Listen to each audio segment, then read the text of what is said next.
Well, it's good to be up here before you, church. Sometimes that we have a worship service is a miracle, and that's what happened this week. As we learned late Wednesday that our pastor's father had passed away very suddenly, and we needed to step up and move some things around. And so I had no idea that I was preaching to you at Wednesday at lunchtime. And I'd settled into the idea that I was probably preaching to you by Thursday morning. And everyone shifted around, Ron and so forth. He stepped up immediately too.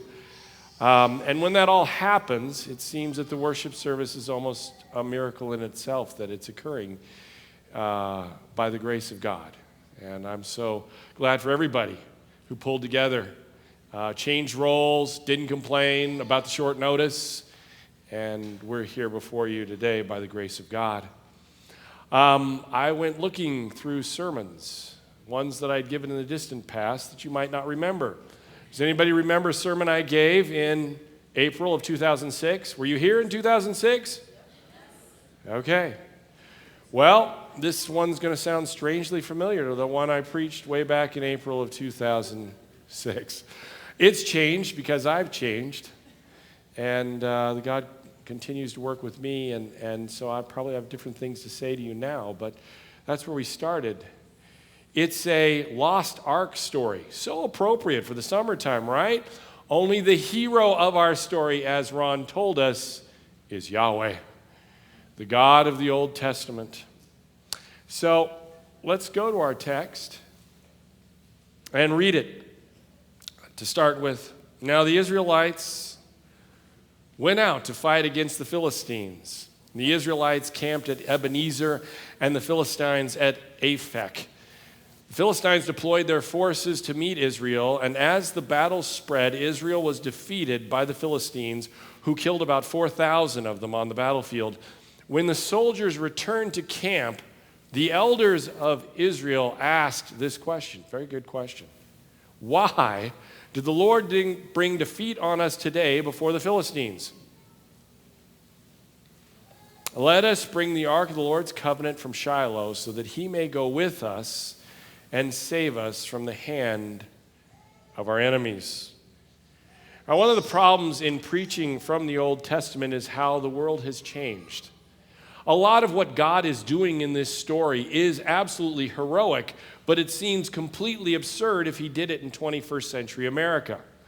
But he did not do it in the context of the 21st century American understanding. He did it more than 3,000 years ago in a place that historians and archaeologists call the Levant, that's pictured up there. And he did it because there was a clash of cultures going on, and I've got to tell you about those peoples and that time before we start to exegete this text, because it only makes sense if you understand Philistines and Israelites of 3,000 years ago. So that's where we're going to start. Philistines were actually Greeks from Crete. The Bible tells us as much, but archaeologists also confirm it. Archaeologists say maybe these Philistines were Greeks that came from Crete, or maybe Cyprus, or possibly Mycenae.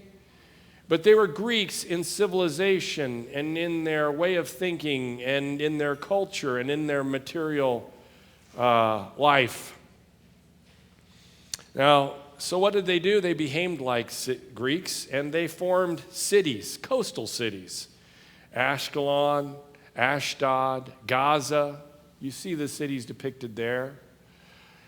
And they were an urban people. Now, the Hebrews came to this same area, the same geography, the same map. They entered from the east, not from the coast, as we know the story goes. And they settled the towns of Shiloh and Hebron. So we have an urban people, the Philistines. We have a rural people, the Hebrews. We have a political structure that the Greeks had, the city-state, highly centralized, somewhat modern, actually. Urban. We had their soldiers and their people, clean-shaven and tall.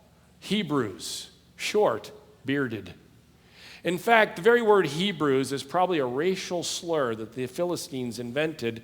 It's the dusty ones. You know, those dusty, dirty people that come from the hillsides and don't shave. Material technology of these Philistines was much higher. Their pottery was finer. Their art was better.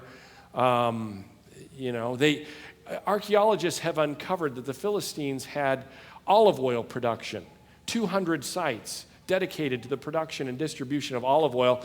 And archaeologists surmise that these Philistines in those 5 cities produced 1,000 tons of olive oil.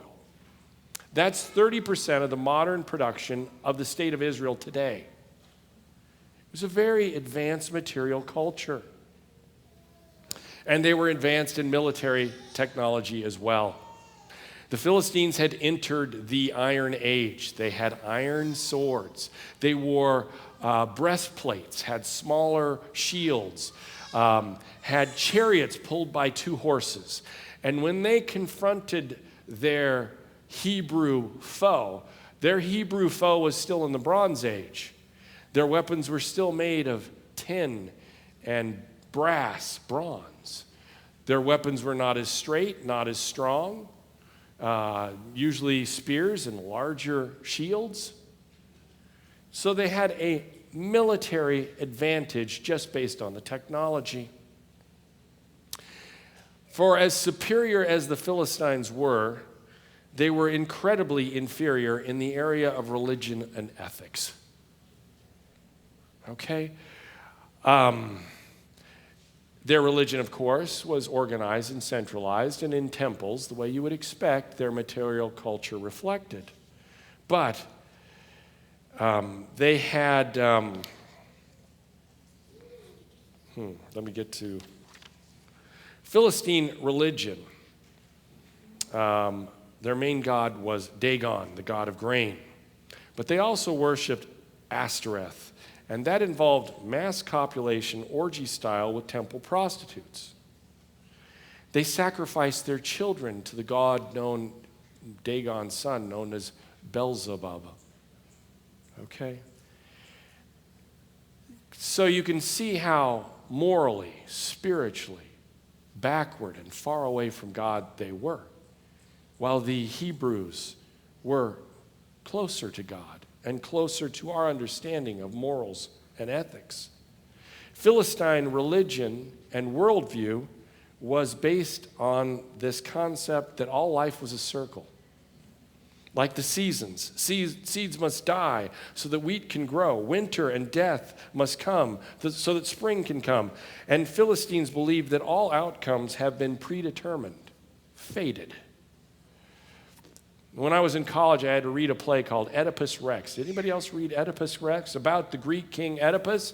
The oracle foretold that Oedipus would kill his father and marry his mother. And Oedipus strives his whole life to make that oracle come not true. Every individual choice he made it so he would defeat that oracle. But in the end, at the end of the play by Sophocles, what we find out is he killed his father and married his mother. Because it was fated. See, individuals have no choice in the matter. Fate determines what happens in this world. Individual choice is not important. Individual lives are not important. We have all been born to play a role, and if you've been born to be king, play the role of king. But if you've been born to play the role of temple prostitute, play the role. And if you've been born to die in the fire before a god named Beelzebub, play the role. Okay? Such is the wheel of fortune. It will turn again and you will get a new role. That's the religion. That's the worldview. That's the Philistines. Okay? There's no such thing as justice. There's only fate. Now, the Hebrews do not believe that life is a circle. They believe it's a line. History is a line. After all, redemptive history starts with Abraham, but every generation builds on that. Abraham builds to Isaac, Isaac to Jacob, Jacob to Joseph, Levi to Moses, Moses to Joshua, and every generation knows moral progress, we get closer to God. We get better at doing the right thing. Only the Hebrews believe that each moment, like each destiny, is unique and unrepeatable. Only the Hebrews believe that every life is important and cannot be sacrificed. If Moses had been killed as a baby, as a child by Pharaoh, the world would be a vastly different place. This very story in 1 Samuel starts with a prayer of a barren woman who prays for a child because one child can make a difference.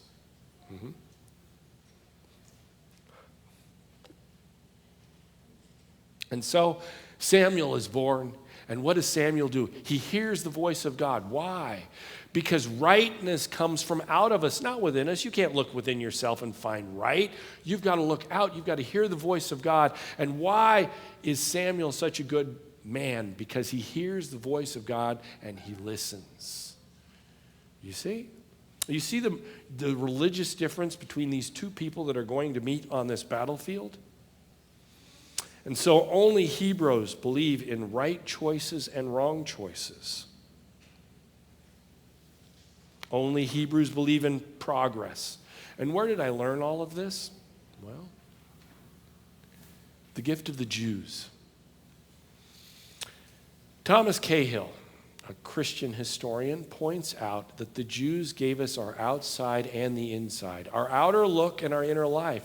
We can hardly get up in the morning or cross the street without being Jewish.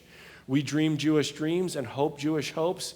Most of the best words, in fact, new, adventure, surprise, unique, individual, person, vocation, time, history, future, progress, spirit, faith, hope, justice, are all concepts that do not exist in the ancient world until the Hebrews. They're gifts. Now, how is this culture that is so materially backward and militarily backward and backward in their farming practices and backward in their civilization going to take these high values that nobody has ever seen or heard of before the Hebrews, and how is it all going to become prevalent such that we take it all for granted now? My atheist friends do not believe in the supernatural. They don't believe in supernatural good or God or supernatural evil, but they believe in morality and justice and ethics and progress. In fact, many of them belong to a party called the Progressives. They're Jewish.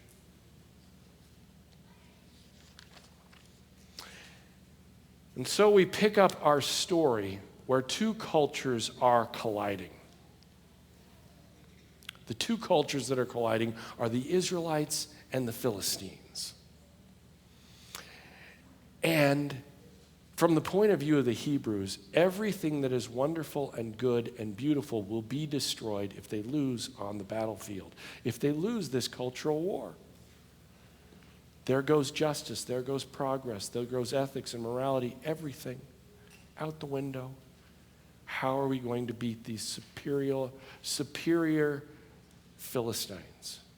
And they think, we've got God in a box. Right? Have you ever heard, they say that you can do dumb things with smartphones.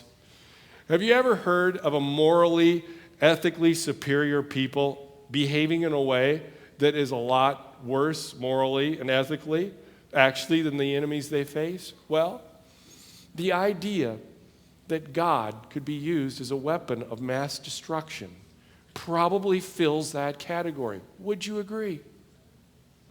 But that's what they do. They're going to bring the ark onto the battlefield and use it as a weapon and prevail. And how do you think it goes? Yeah. What does God think about this idea? Because they asked the right question. The right question is, why did the Lord bring defeat on us today before the Philistines? If they just would have lingered over that question for a while, let's spend some time there. Let's not rush to judgment here, right?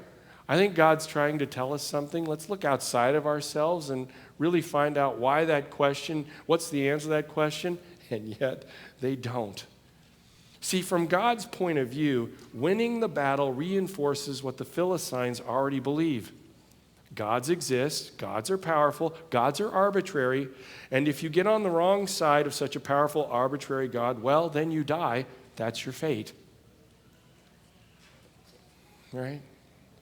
What if trying to change hearts and minds was what God was all about? What if trying to take these values and beliefs that are in the Hebrews and make them ubiquitous in the Western world is really the game plan? So we get the next text. Let's read it together. So the people sent men to Shiloh, and they brought back the ark of the covenant of the Lord Almighty, who is enthroned between the cherubim. And Eli's two sons, Hophni and Phinehas, were there with the ark of the covenant of God. And when the ark of God, the Lord's covenant, came into the camp, all Israel raised such a great shout that all the ground shook. Hearing the uproar, the Philistines asked, "What is all the shouting in the Hebrew camp?"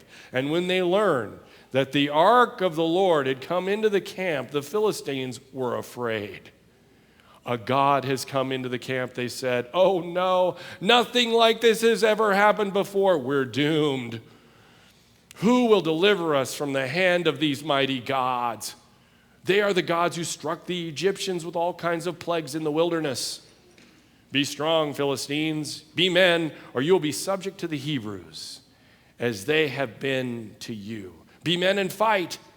So the Philistines fought, and the Israelites were defeated, and every man fled to his tent, and the slaughter was very great. Israel lost 30,000 foot soldiers, and the ark of the Lord was captured, and Eli's two sons, Hophni and Phinehas, died. That's a bad outcome, isn't it? Yeah. Is it a surprise that the Philistines won and Israel lost, given what we know about their cultures? Who are the good guys here? Are the good guys the nation with the superior moral values? The nation with a better ethical system? Are the good guys allowed to say, "Our lives are more valuable than your lives because we have a superior moral and ethical system"? While the spiritual leaders of Eli and Samuel espouse these biblical values and the worship of Yahweh, not everyone in Israel is a practicing believer in the Israelite religion. In fact, many of the Israelites are worshiping the same Canaanite gods that the Philistines are. Even among the faithful have friends and family that worship the Canaanite gods. There are Israelites engaged in public temple sex and baby burning. How about the high priest at Shiloh? How's he for a moral example? You know, Eli stepped down and his sons took over. And what the Bible text tells us is that Hophni and Phinehas have been engaged in theft and embezzlement and seducing the pious women coming to the temple to give sacrifices. These are your highly moral, ethical people that God has sided with. You know, Yahweh would probably prefer not to take sides, but Yahweh has promised to be the God of Israel, and Yahweh must keep his promises. Yahweh disciplines his wayward leaders, so judgment comes on the house of Eli. Does this story apply to us? Do we have a God in a box problem? Israelites are saying, you know, if things don't go our way, we've got the ark, we've got God in a box. God has to give us the victory because we are his people, and that's how things work. Do we fall into this trap? Whenever you substitute some formula rather than actively listening to God, then you put God in a box. Some people do that. I know religious people who do. As long as my behavior meets a certain level of righteousness, then God has to do blank for me. God has to bless my business. God has to save me and my family. God has to give me what I think I need to be happy. And sometimes the formula goes like this: since we are the only church that keeps the Sabbath, It means we're the only people who obey God's commandments and remain faithful to Jesus, and that means our church must prevail. We can't lose. There's a formula. Got the formula? Now, what happens if it turns out that God doesn't like to be put on a box? What if God's love should turn out to be so fierce and so pure and so holy that it can't be manipulated? Not even by real clever theologians. What if God that we serve turns out to be so deep and good and strong and wild and free that he can't be put in a box? What if God uses unexpected people and unpredicted events and unforeseen gifts and unlikely channels and unplanned forecallings to achieve the unbelievable? And no revelation seminar is going to give you the answers. Would you embrace a God like that? Would you keep your heart really humble? Would you keep your spirit really sensitive so that when God leaves his box, you don't miss him? Let's continue with this story because a haughty people need to experience despair.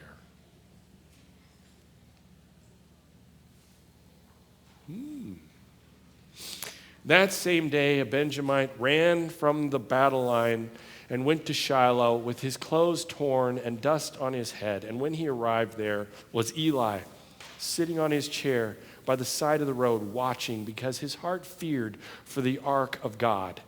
And when the man entered the town and told what had happened, the whole town sent up a cry. Eli heard the outcry and asked, "What's the meaning of this uproar?" And the man hurried over to Eli, who was 98 years old and whose eyes had failed so that he could not see. He told Eli, "I have just come from the battle line. I fled from it this very day." Eli asked, "What happened, my son?" And the man who brought him the news replied, "Israel fled before the Philistines, and the army has suffered heavy losses. Also, your two sons, Hophni and Phinehas, are dead, and the ark of God has been captured." When he mentioned the ark of God, Eli fell backwards off of his chair by the side of the gate. His neck was broken, and he died, for he was an old man, and he was heavy, and he led Israel for 40 years. His daughter-in-law, the wife of Phinehas, was pregnant and near the time of delivery, and she heard the news that the ark of God had been captured and that her father-in-law and her husband were dead. And she went into labor and gave birth, but was overcome by her labor pains. And as she was dying, the woman attending her said, "Don't despair. You have given birth to a son." Remember, there's that hope. "Don't despair, you've given birth to a son." But she did not respond or pay any attention. She named the boy Ichabod, saying, "The glory has departed from Israel." Because of the capture of the ark of God and the deaths of her father-in-law and her husband, she said, "The glory has departed from Israel, for the ark of God has been captured." Now that is about as bad as things can get. If the ark is gone, that means the whole story they had been basing their whole lives on, giving everything to, was an illusion. Adam goes from being a faith hero to just some dreamer wandering around in the desert. He never heard a voice. He never responded to a call. Moses parting the Red Sea becomes some fairy tale that parents told their kids to make them feel better. He never heard a voice. You know, when you put God in a box, and it is later revealed that God did not belong in that box, all of your faith is suddenly shattered. When you believe in a formula and God doesn't live up to that formula that you've artificially created, and then your faith suddenly shatters. You know, this God in the box thing is so spiritually dangerous. You set up a house of cards, of course it's going to fall. Because God is not the one with the relationship issues, you are. First principle to learn as a follower of Yahweh, a believer in Jesus, is this: You're the one with the issues. God doesn't have issues. You do. Stay humble. Acknowledge when you don't know. Repent when you get it wrong. Expect you're going to get it wrong sometimes. Let's pick up the story. Well, actually, first I want to talk about glory. That's a whole sermon in and of itself, and I'm already out of time. But I just can't leave the subject without talking about glory. Do we all understand what glory is? Glory is a word in Hebrew synonymous with matter in English. If I say we're doing something that matters, it has substance, it's important, it's significant, that's something that is glorious. Matter refers to weight, right, in the English language? And glory refers to weight as well. You see, this people used to matter. Sure, they're short, they're hairy, they're dusty, their farming is backward. But you know why they matter? Because God is present with them. Right? When God leaves, they don't matter anymore. There's no reason. The glory is gone.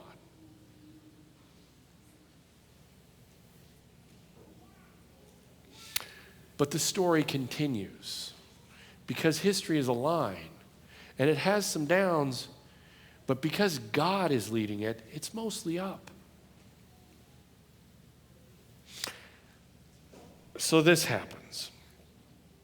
The Philistines are victorious and they take the ark to their national temple, which is in Ashdod, not far away from the battlefield.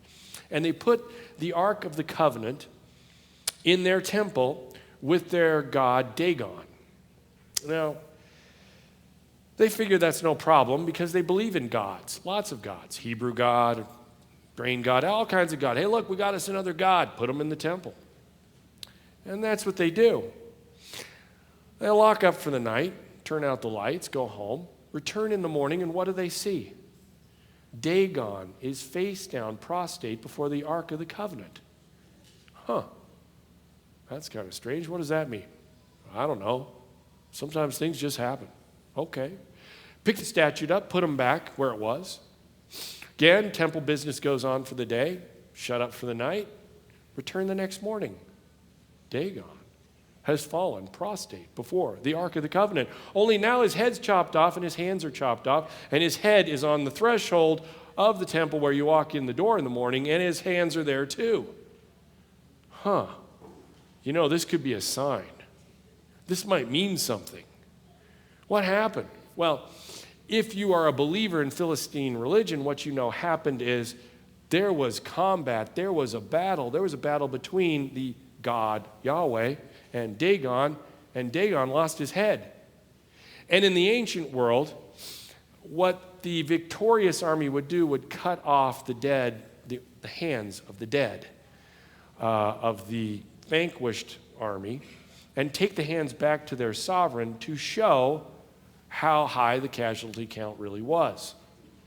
So, when Dagon loses his hands, that's how we know he lost in the battle, at least from Philistine mindset.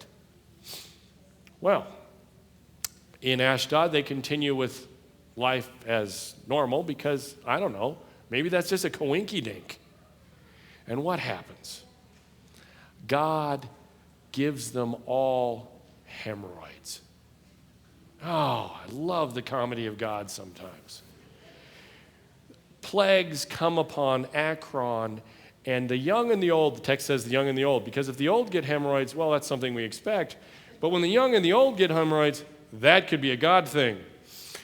And that's what happens. And then rats are everywhere. Very unpleasant, but it doesn't kill people, right? Just makes life incredibly unpleasant.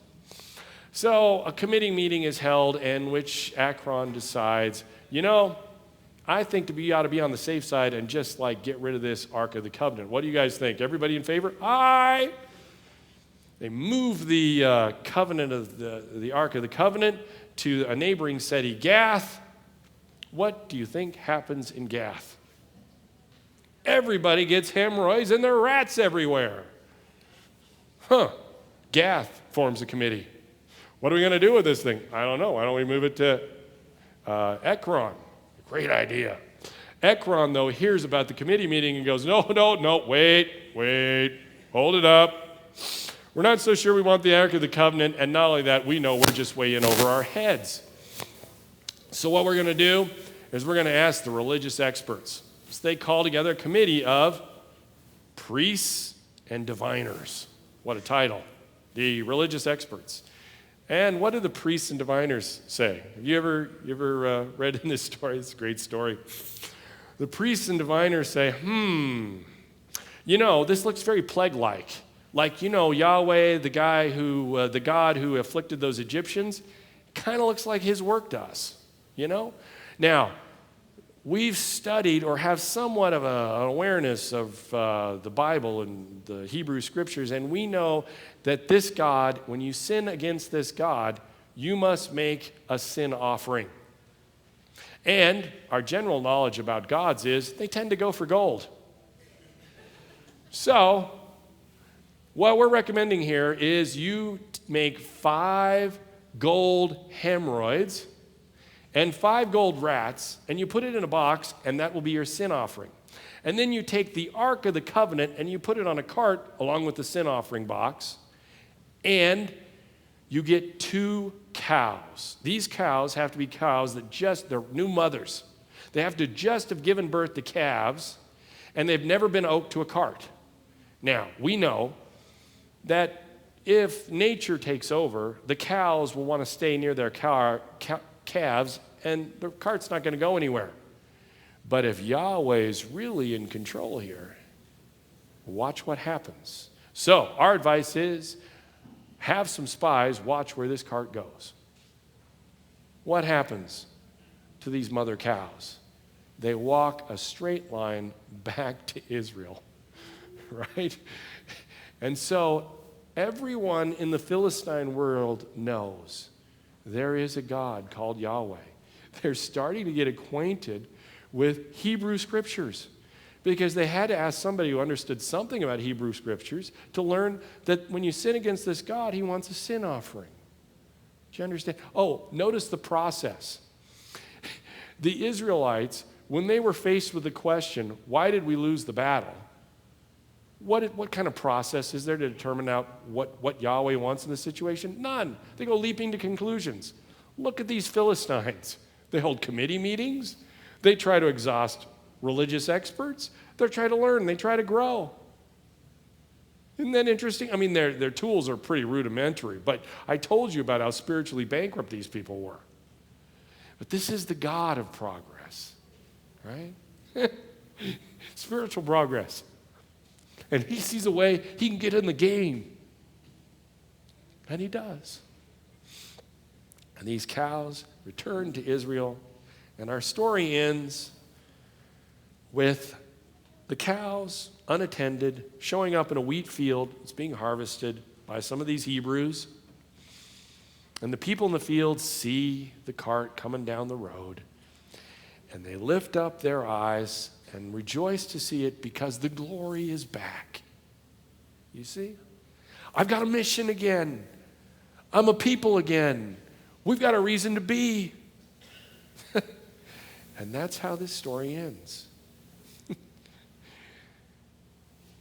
What can we take from this story? I don't know if you know, but in Adventism right now, what's going on is, what if we give up the traditional 19th century understanding of the 3 angels message? I mean, our world has changed a whole bunch. What if we revised our understanding of that? Well, do we have any mission or purpose or reason to exist any longer? Do we, as a people? My answer is, if God is in our presence and we're actively listening for his voice, of course we've got a mission. We don't have to be right about everything, do we? What we have to do is be actively listening for the voice of God and what he tells us in our age. And it does not negate what he told us in the 19th century, does it? This God, he is crafty, isn't he? Isn't he? He thinks of stuff I couldn't have thought of. And he is out there to save everyone and that everyone progress. Amen. All right, let's bow our heads. Dear God, we thank you that you are the God of progress and history and love and future and all those things we cherish. They were your ideas to begin with. Lord, we know you have more for us to learn if we will listen for your voice. May you always be present in this community, and we will have a purpose as long as you're here. Amen.